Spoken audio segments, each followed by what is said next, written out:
Hi to everyone, welcome to academia classes. मैं आदिल सैफ़ी आशा करता हूँ और दुआ भी करता हूँ कि आप सब घरों पर होंगे, सुरक्षित होंगे, स्वस्थ होंगे। Guys, subject verb agreement series का ये सेकंड पार्ट है। हमने लास्ट वीडियो में सब्जेक्ट वर्ब एग्रीमेंट से रिलेटेड 3 रूल्स डिस्कस किए थे। गाइस, फर्स्ट रूल था कि सब्जेक्ट अगर सिंगुलर हो तो वर्ब भी सिंगुलर होनी चाहिए। ये फंडामेंटल रूल्स में से एक रूल है। सेकंड ये कि इंग्लिश लैंग्वेज में आई को सिंगुलर सब्जेक्ट ही काउंट किया जाता है, माना जाता है, लेकिन वर्ब सिंगुलर एंड प्लूरल इसके साथ दोनों ही प्रयोग की जाती है। Like I was going there, मैं वहाँ जा रहा था। ये आई के साथ वॉज का प्रयोग किया गया है जो कि एक सिंगुलर वर्ब है। लेकिन आई हैव अ फोन, मेरे पास एक फ़ोन है, यहाँ पर हैव का प्रयोग आई के साथ किया गया है जो कि एक प्लूरल वर्ब है। गाइस, थर्ड जो रूल था वो ये था कि यू इंग्लिश लैंग्वेज में सिंगुलर एंड प्लूरल दोनों तरह के सब्जेक्ट के लिए प्रयोग किया जाता है, लेकिन वर्ब इसके साथ हमेशा प्लूरल वर्ब ही आती है, प्लूरल वर्ब का ही इसके साथ प्रयोग किया जाता है। जैसे you are coming here, you are coming here, तुम यहाँ आ रहे हो। यू वर गोइंग देयर, तुम वहाँ जा रहे हो।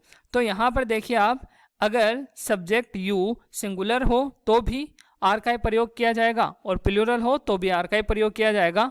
ये हम यानी सेंस से पता लगा सकते हैं कि सामने वाला एक वचन है या बहुवचन। गाइज, तो हम अब अगले रूल्स की तरफ बढ़ते हैं। इससे पहले अगर आप चैनल पर नए हैं तो सब्सक्राइब करना ना भूलें, और अगर आपको कंटेंट पसंद आए तो अपने दोस्तों के साथ भी ज़रूर शेयर करें।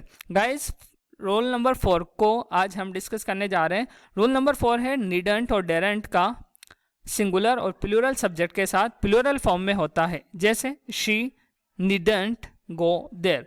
नीडंट और डेरेंट का प्रयोग चाहे सब्जेक्ट एक वचन करता हो या बहुवचन करता हो, दोनों ही परिस्थितियों में, दोनों ही हालतों में इसका प्रयोग प्लूरल फॉर्म में ही होगा। क्यों? क्योंकि इसका सिंगुलर फॉर्म होता ही नहीं है। जैसे हम देखते हैं डू प्लस नॉट, ये इसका प्लूरल फॉर्म है, और इसका सिंगुलर फॉर्म क्या है?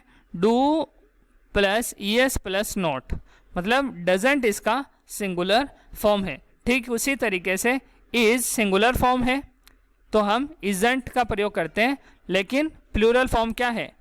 आरंट, मतलब आर प्लस नॉट। उसी तरीके से वॉज प्लस नॉट ये सिंगुलर फॉर्म है, उसी तरीके से वर प्लस नॉट ये प्लूरल फॉर्म है। हैज़ प्लस नॉट ये सिंगुलर फॉर्म है, हैव प्लस नॉट ये प्लूरल फॉर्म है। तो यहाँ पर तो हम सिंगुलर प्लूरल फॉर्म देख सकते हैं, लेकिन नीड और डेयर के साथ ऐसा नहीं होता है। मतलब नीडंट ये सिंगुलर एंड प्लूरल दोनों ही सब्जेक्ट के साथ एक ही रूप में प्रयोग किया जाता है। उसी तरीके से डेरंट, डेर सब्जेक्ट सिंगुलर हो या प्लूरल, दोनों ही परिस्थितियों में डेरेंट का ही प्रयोग किया जाएगा। गाइस, सबसे पहले मैं आपको ये बता दूं कि ये नीडंट और डेरेंट है क्या। ये दो ऑक्सिलरी वर्ब हैं। दो क्या है? Auxiliary verb.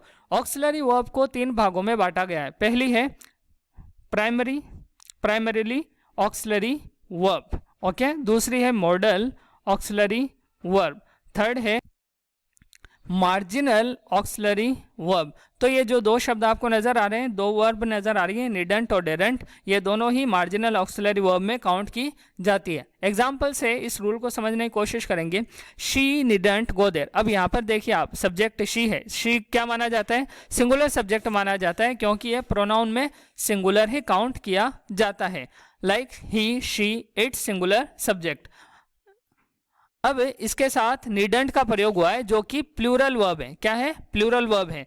अब सेकंड एग्जांपल देखिए आप, शी नीड्स, नोट को शॉर्ट कर दिया गया है एन टी लगाकर, गो देयर। अब यहाँ पर आप देखिए सिंगुलर सब्जेक्ट है। अगर हम इसकी कोशिश करेंगे कि शी के हिसाब से हम सिंगुलर वर्ब का प्रयोग करें तो ये गलत हो जाएगा। ये इस्तेमाल ही नहीं है, इंग्लिश में इसका प्रयोग ही नहीं किया जाता है, तो ये सेंटेंस ही गलत है, ये सही है। ओके, थर्ड एग्जाम्पल देखिए, ही डेरेंट अपोज हिज फादर। वो यानी अपने पिताजी के खिलाफ जाने की हिम्मत नहीं रखता है।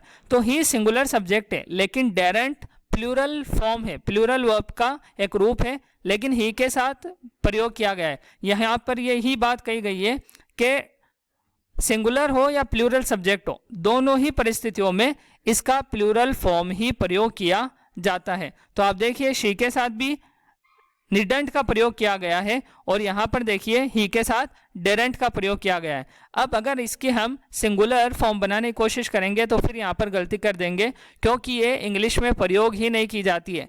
डेर के बाद अस लगाकर एंटी लगाना ये प्रयोग ही नहीं होता है। ओके गाइस, कुछ और इन्फॉर्मेशन है इसके बारे में, मार्जिनल ऑक्सिलरी वर्ब के बारे में, जो हम देखते हैं।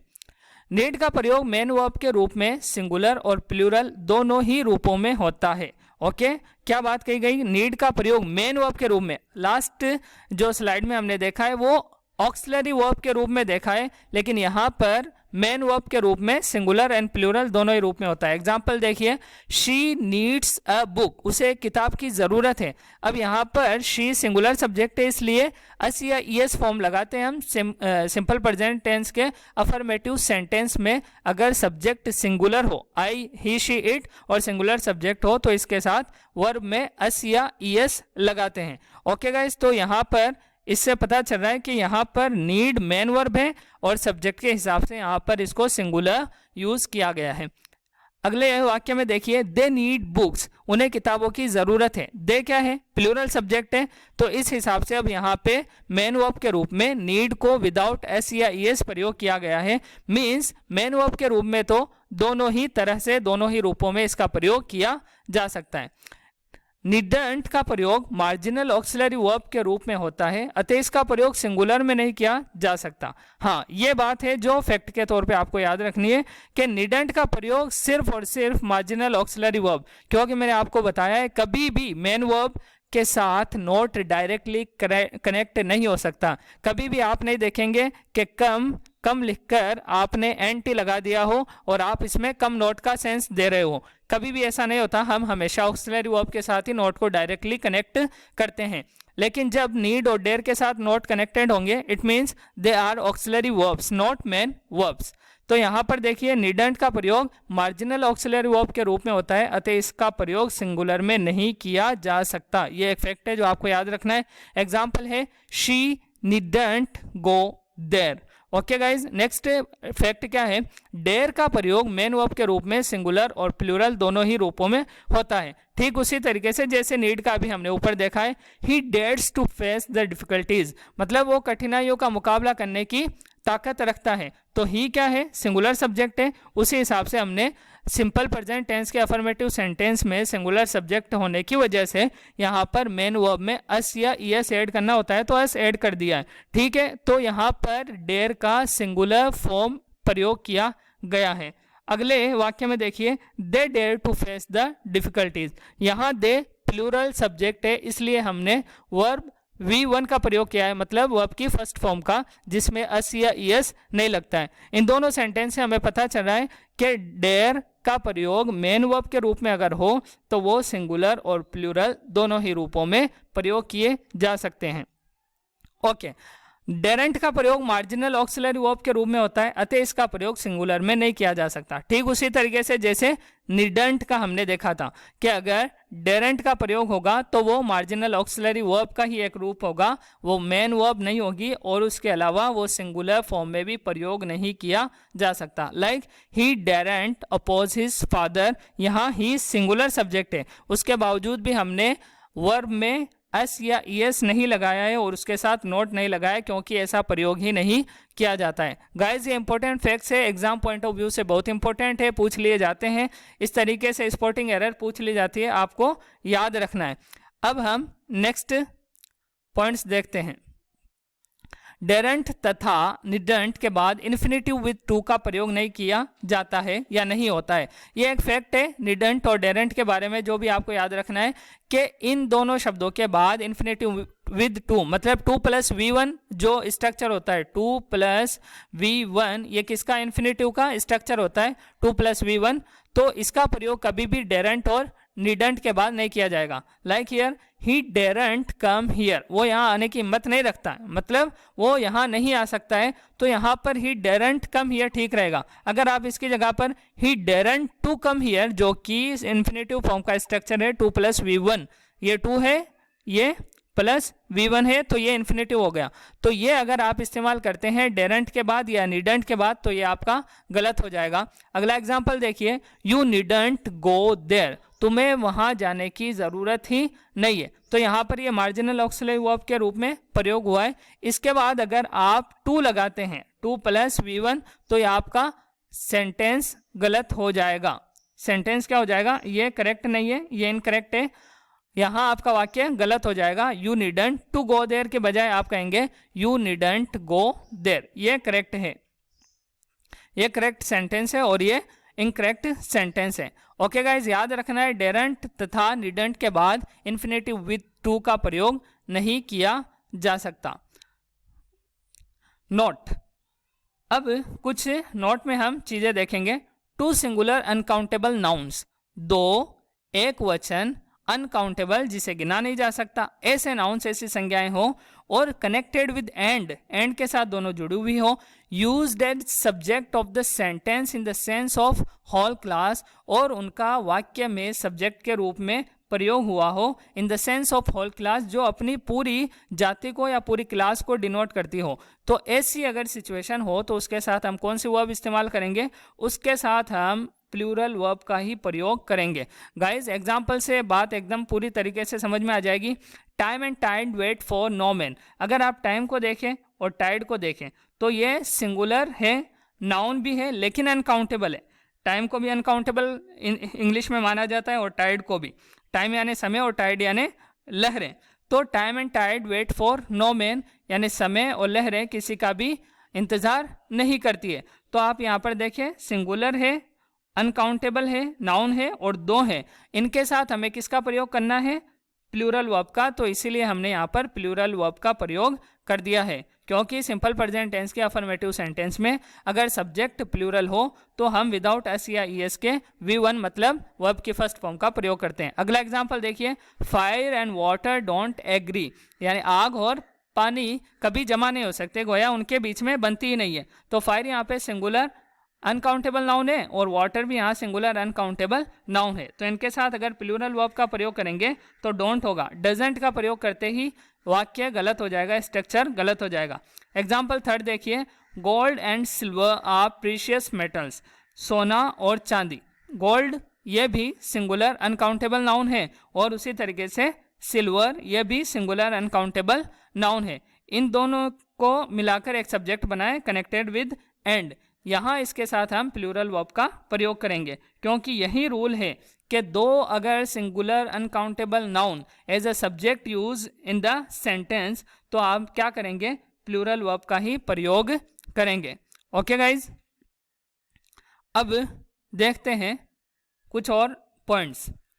पेयर वर्ड्स मतलब जोड़े में आने वाले शब्द, फैमिली रिलेशन एक्सप्रेसिंग वर्ड्स, ऐसे शब्द जो आपके जो फैमिली रिलेशंस होते हैं उनको डिनोट करते हैं, उनके बारे में बताते हैं। Used as subject of the sentence, अगर वो वाक्य में सब्जेक्ट के तौर पे प्रयोग हुए हैं। कनेक्टेड विद एंड, और वो कंजंक्शन एंड से जुड़े हुए हैं।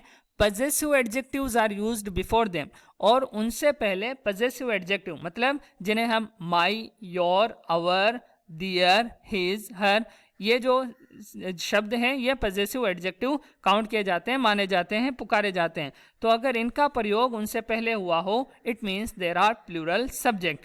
तो इसका अर्थ होगा कि यहाँ पर प्लूरल सब्जेक्ट है और इसके साथ प्लूरल वर्ब का ही प्रयोग किया जाता है। एग्जाम्पल देखिए, my mother and father are proud of me, मेरे माता पिता मेरा गुरूर है। तो यहाँ पर पजेसिव एडजेक्टिव क्या है, माई है, और फैमिली रिलेशन एक्सप्रेसिंग वर्ड्स क्या है, मदर एंड फादर, दोनों कनेक्टेड विद एंड और दो सब्जेक्ट है। ये डायरेक्टली हमें डायरेक्ट भी हम इसका अंदाज़ा लगा सकते हैं कि मदर एंड फादर दोनों अलग अलग व्यक्ति है, इसलिए भी ये प्लूरल है तो हम प्लूरल वर्ब का ही प्रयोग करेंगे, इसलिए यहाँ पर आर का प्रयोग किया गया है। अगर आप इसका प्रयोग कर देते हैं माई को देखकर तो यहाँ पर सेंटेंस गलत हो जाएगा। नेक्स्ट एग्जाम्पल देखिए, your uncle and aunt want to settle in Delhi, तुम्हारे अंकल और आंट यानी दिल्ली में सेटल होना चाहते हैं। तो वांट यहाँ पर प्लूरल वर्ब है जो कि uncle and aunt plural subject के लिए प्रयोग हुई है। ओके गाइस, रूल नंबर 5 देखते हैं हम। Two singular nouns connected with and, क्या बात कही गई है, पहला पॉइंट क्या है, कि दो सिंगुलर नाउन हो, एक वचन करता हो, कनेक्टेड विद एंड, और दोनों क्या हो, एंड से जुड़े हुए हो। दूसरा पॉइंट क्या है, आर्टिकल और possessive adjective is placed before first singular noun. इन दोनों में से पहला जो सिंगुलर नाउन है उससे पहले या तो आर्टिकल है या फिर पजेसिव एडजेक्टिव, जो मैंने अभी आपको बताए हैं, जो शब्द पजेसिव एडजेक्टिव कहलाते हैं वो इनमें इससे पहले आए। It means there is singular subject, तो इसको सिंगुलर सब्जेक्ट ही काउंट किया जाता है। सो यूज सिंगुलर वर्ब, तो इसके हिसाब से हम सिंगुलर वर्ब का प्रयोग करेंगे। एग्जाम्पल से बात पूरी तरह से समझ में आ जाएगी। The principal and secretary was there. अब आपको देखने में तो यहाँ दो सब्जेक्ट नजर आ रहे हैं, एक प्रिंसिपल है, एक सेक्रेटरी है, लेकिन सेकंड पॉइंट क्या था कि आर्टिकल और possessive adjective is placed before first singular noun, कि जो पहला सिंगुलर नाउन है उससे पहले अगर आर्टिकल या पजेसिव एडजेक्टिव का प्रयोग किया जाएगा तो इसका अर्थ होगा कि सब्जेक्ट जो है वो एक ही व्यक्ति है और सिंगुलर सब्जेक्ट ही उसको माना जाएगा, और इसीलिए सिंगुलर वर्ब का यहाँ पर प्रयोग किया जाएगा। तो देखिए आप, द प्रिंसिपल ये सब्जेक्ट है, ये सिंगुलर नाउन है, ये भी सिंगुलर नाउन है, और इससे पहले आर्टिकल द का प्रयोग हुआ है और दोनों कनेक्टेड है एंड से, तो यहाँ पर हम सिंगुलर वर्ब का प्रयोग करते नजर आ रहे हैं, मतलब वॉज का प्रयोग। अगर आप the principal and secretary were there तो ये सेंटेंस स्ट्रक्चर गलत हो जाएगा। एसएससी एग्जाम्स में ये स्ट्रक्चर बहुत दफ़ा पूछा जा चुका है। गाइज अगला एग्जाम्पल देखिए, my mom and guardian has come to see me. यहाँ पर पजेसिव एडजेक्टिव का प्रयोग किया गया है, माई। अब यहाँ सिंगुलर नाउन क्या है, मॉम है एंड गार्डियन, दोनों सिंगुलर नाउन है, लेकिन दोनों एक ही व्यक्ति है, क्योंकि इसका जो स्ट्रक्चर है वो ये बता रहा है कि जो मॉम है वही गार्डियन है और जो गार्डियन है वही मॉम है। क्यों? क्योंकि आर्टिकल और possessive adjective is placed before first singular noun, पहले वाले से पहला जो सिंगुलर नाउन है उससे पहले पजेसिव एडजेक्टिव का प्रयोग किया गया है। ऐसी सूरत में हम सिंगुलर वर्ब का ही प्रयोग करेंगे, तो इसीलिए हमने कहा my mom and guardian has come to see me. Example third देखिए, a poet and philosopher has come. A poet एक कवि एंड फिलोसफर और एक फिलोसफर हैज कम आया है, तो यहाँ पर पोइट सिंगुलर नाउन है और सिंगुलर नाउन है, लेकिन इससे पहले आर्टिकल ए का प्रयोग हुआ है। It means poet and philosopher both are same person, दोनों एक ही व्यक्ति है, इसलिए हम सिंगुलर वर्ब का यहाँ पर प्रयोग करेंगे। ओके गाइज, बहुत इंपॉर्टेंट ये रूल है, इसको याद रखना है। क्या बात है, दो सिंगुलर नाउन हो कनेक्टेड विद एंड और पहला जो नाउन हो उससे पहले आर्टिकल या पजेसिव एडजेक्टिव आए, तो हमें दोनों को एक ही पर्सन समझना है, एक ही व्यक्ति समझना है, और उसी के हिसाब से हमें सिंगुलर वर्ब का प्रयोग करना है। ओके, अगला पॉइंट देखते हैं, rule number 6। Two singular nouns connected with and, यानी दो सिंगुलर नाउन हो और दोनों एंड से जुड़े हुए हो। आर्टिकल्स और possessive adjective are placed before each noun, लेकिन यहाँ पर परिस्थिति थोड़ी बदल गई है। हमने लास्ट स्लाइड में क्या देखा कि दो नाउन हो, उनमें से पहले नाउन से पहले आर्टिकल या पजेसिव एडजेक्टिव हो। यहाँ क्या कहा जा रहा है कि दोनों से पहले पजेसिव एडजेक्टिव आया हो या आर्टिकल आया हो, it means there are two different person. तो ऐसी परिस्थिति में माना जाएगा कि दोनों पर्सन अलग हैं, दोनों व्यक्ति अलग हैं, मतलब सब्जेक्ट प्लूरल है, तो हम प्लूरल वर्ब का ही प्रयोग करेंगे। एग्जाम्पल के स्ट्रक्चर से आप बात को आसानी से समझ सकते हैं। द प्रिंसिपल ये एक singular noun, secretary singular noun, लेकिन प्रिंसिपल से पहले भी आर्टिकल द का प्रयोग हुआ है और सेक्रेटरी से पहले भी आर्टिकल द का प्रयोग हुआ है। अगर यहाँ पर पजेसिव एडजेक्टिव होते तो भी कुछ इसी तरीके का स्ट्रक्चर बनता। तो the principal and the secretary were there, जब सिचुएशन ऐसी हो कि दोनों सिंगुलर नाउन से पहले क्या हो, आर्टिकल हो या पजेसिव एडजेक्टिव हो, तो हम वर्ब प्लूरल ही प्रयोग करेंगे, जैसे यहाँ पर वर्ब का प्रयोग किया गया है। जैसे अगर यहाँ पर होता द प्रिंसिपल एंड सेक्रेटरी, तो वर्ब नहीं बल्कि वॉज का प्रयोग करते हैं। गाइस याद रखना है, टू सिंगुलर नाउन्स हो कनेक्टेड विद एंड्स हो और दोनों से पहले आर्टिकल या पजेसिव एडजेक्टिव का प्रयोग किया गया हो, तो यहाँ पर दोनों पर्सन्स को, दोनों व्यक्तियों को अलग अलग माना जाएगा और उसी हिसाब से प्लूरल वर्ब का प्रयोग किया जाएगा। रूल नंबर 7 देखते हैं। Two adjectives connected with and come before singular common noun. दो एडजेक्टिव हैं, दो विशेषण हैं कनेक्टेड विद एंड और दोनों एंड से जुड़े हुए हैं। Come before singular common noun, और वो सिंगुलर कॉमन नाउन से पहले आते हैं। आर्टिकल ए और an is placed before first adjective.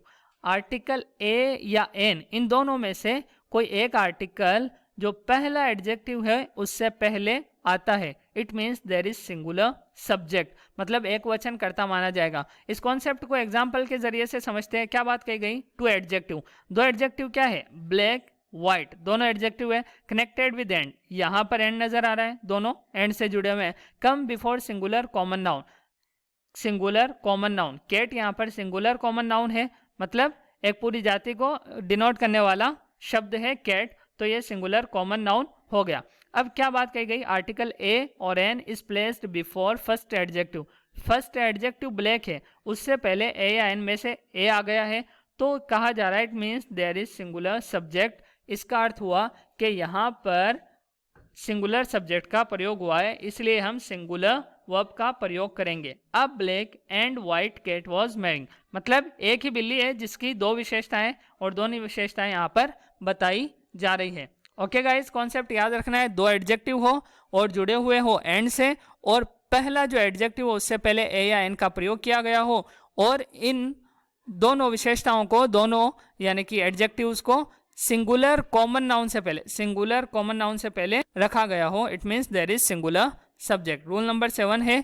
अब हम अगला रूल देखते हैं। रूल नंबर 8 देखिए, two adjectives connected with and, ये जस्ट थोड़ा सा डिफरेंट है लाइक बिफोर।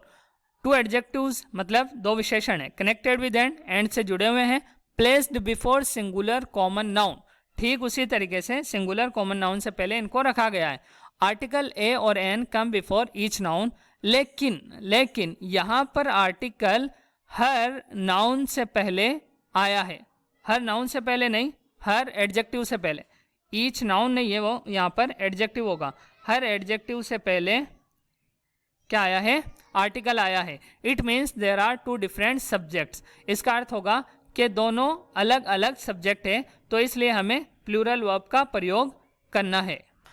गाइज, तो अगर ऐसा स्ट्रक्चर बनता हो सेंटेंस का तो हम वर्ब प्लूरल ही प्रयोग करेंगे। Like example here, a black and a white cat were mewing. अब देखिए आप इस कॉन्सेप्ट को इस एग्जाम्पल यानी कि अप्लाई करके देखिए। टू एडजेक्टिव्स, ब्लैक है व्हाइट, टू एडजेक्टिव हो गए, कनेक्टेड विद एंड से कनेक्ट हो गए, placed before singular common noun, cat से पहले, ये जो कि सिंगुलर कॉमन नाउन है उससे पहले हमने रख दिया। आर्टिकल ए और an come before each adjective, दोनों ही एडजेक्टिव से पहले आर्टिकल ए या एन का प्रयोग हो, तो यहाँ पर ब्लैक से पहले भी ए का प्रयोग हुआ है और व्हाइट से पहले भी ए का प्रयोग हुआ है। It means there are two different subject, इसका मतलब है दोनों ही अलग अलग सब्जेक्ट है, मतलब यहाँ प्लूरल सब्जेक्ट अर्थ होगा। तो क्या करना है? Use plural verb. अब black and a white cat were mewing, क्योंकि एक काली बिल्ली और एक सफेद बिल्ली, यानी दो बिल्लियां हैं, एक बिल्ली की दो विशेषताएं हमने पिछली दफा देखी। A black and white cat was mewing, यहां पर है a black and a white cat were mewing, तो इसलिए हमने यहां पर प्लूरल वर्ब का प्रयोग किया है। ओके गाइज, नेक्स्ट रूल देखते हैं। Two singular nouns connected with and, दो सिंगुलर नाउन हो और दोनों आपस में एंड से जुड़े हुए हो, प्लेस्ड ईच और every before first singular noun, जो पहला सिंगुलर नाउन होगा उससे पहले अगर ईच आए या फिर एवरी आए, या फिर प्लेस्ड ईच और every before each singular noun, या दोनों से पहले ईच या एवरी आए, it means it is a singular subject. ये जो कॉन्सेप्ट है इसको एग्जाम्पल पे अप्लाई करके देखते हैं। Each pen and pencil is red, अब सबसे पहले जो बात कही गई वो ये है two singular nouns, pen singular noun है, पेंसिल भी सिंगुलर नाउन है, यहाँ कहा गया दोनों कनेक्टेड हो एंड से, तो यहाँ दोनों कनेक्टेड भी एंड से है। अब यहाँ पर कहा गया प्लेस्ड ईच और every before first singular noun, तो यहाँ पर पहला जो सिंगुलर नाउन है वो पेन है, उससे पहले ईच का प्रयोग कर दिया गया है, तो ये पूरा स्ट्रक्चर हो गया। It means it is a singular subject, इसलिए हमने यहाँ पर इसका प्रयोग किया है। Each pen and pencil are red गलत हो जाएगा, each pen and pencil is red. Next example देखिए, each pen and each pencil is red, दोनों सिंगुलर नाउन है और दोनों से पहले ईच का प्रयोग किया गया है, तो भी हम सिंगुलर वर्ब का ही प्रयोग करेंगे। थर्ड एग्जाम्पल देखिए, बॉय गर्ल, दोनों सिंगुलर नाउन है, ओके, दोनों एंड से कनेक्टेड है और पहला जो सिंगुलर नाउन है उससे पहले एवरी का प्रयोग किया गया है, मतलब ये सिंगुलर सब्जेक्ट ही काउंट होगा और उससे पहले सिंगुलर वर्ब का ही प्रयोग किया जाएगा। फोर्थ एग्जांपल देखिए, बॉय गर्ल दोनों सिंगुलर सब्जेक्ट हैं, दोनों एंड से जुड़े हुए हैं, दोनों से पहले एवरी का प्रयोग किया गया है, तो हम यहाँ पर सिंगुलर वर्ब का प्रयोग करेंगे। ओके गाइस, थोड़े से कंफ्यूजनल पार्ट हैं, लेकिन आप 2-3 बार अगर चीज़ों को देखेंगे यानी कि राइट डाउन करेंगे नोट्स को, तो आप ज़रूर ही इसको ग्रास्प कर लेंगे, इसको समझ जाएंगे और इसमें गलती नहीं करेंगे। यहाँ कोई शॉर्ट ट्रिक्स नहीं है, यहाँ पर रूल्स है सब कुछ। अगर आपको रूल्स याद है तो आप क्वेश्चंस को आसानी से हल कर सकते हैं। अगर आपको रूल्स मालूम नहीं है तो ट्रिक्स कुछ भी नहीं है, क्योंकि यहाँ चीज़ें याद नहीं करनी है, समझनी ही पड़ेगी। ओके गाइज, अगला जो नोट है वो क्या है, ईच का प्रयोग सेंटेंस के सब्जेक्ट के रूप में होने पर इसके साथ सिंगुलर वर्ब का प्रयोग होता है। ईच का प्रयोग सेंटेंस के सब्जेक्ट के रूप में होने पर, यानी जहां पर सेंटेंस में ईच सब्जेक्ट हो वहां वर्ब का प्रयोग सिंगुलर ही होता है। जैसे ईच हैज़ अ पेन, हर एक के पास एक पेन है, तो यहाँ सब्जेक्ट कुछ भी नहीं है, किसी व्यक्ति का नाम नहीं है, कोई प्रोनाउन नहीं है, कोई नाउन नहीं है, तो फिर यहाँ पर ईच सब्जेक्ट है, तो इसके साथ जो वर्ब प्रयोग की गई है, इस्तेमाल की गई है, वो हैज़ है, क्योंकि ये रूल है। ईच अगर सब्जेक्ट के तौर पर वाक्य में इस्तेमाल हो तो उसके साथ हम सिंगुलर वर्ब का ही प्रयोग करते हैं। ईच हैज़ अ पेन, हर एक के पास एक पेन है।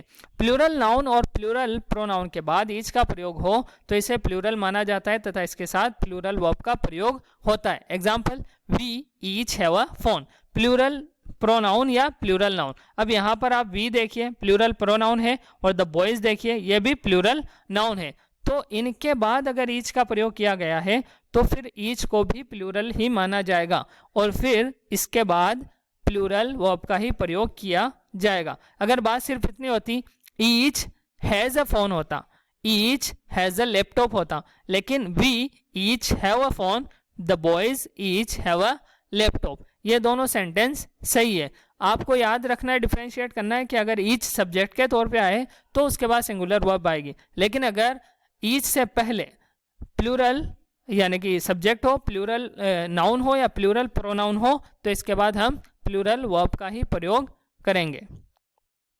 ओके गाइज, रूल नंबर 10 देखिए, each every either neither plus singular uncountable noun, यानी कि ईच हो या एवरी हो, आइदर हो नाइदर हो, इन सब के साथ अगर इनमें से कोई भी एक हो और उनके साथ सिंगुलर काउंटेबल नाउन का प्रयोग हुआ हो, used as subject of the sentence, sentence के सब्जेक्ट के तौर पर इसका प्रयोग किया गया हो, यूज सिंगुलर वर्ब। ये बात समझ जाएंगे आप एग्जाम्पल के जरिए से। ईच बॉय, मतलब ईच हो गया, अब सिंगुलर काउंटेबल नाउन क्या है, बॉय, क्योंकि बॉय क्या है, सिंगुलर है, नाउन है, काउंटेबल भी है, इसे गिना जा सकता है।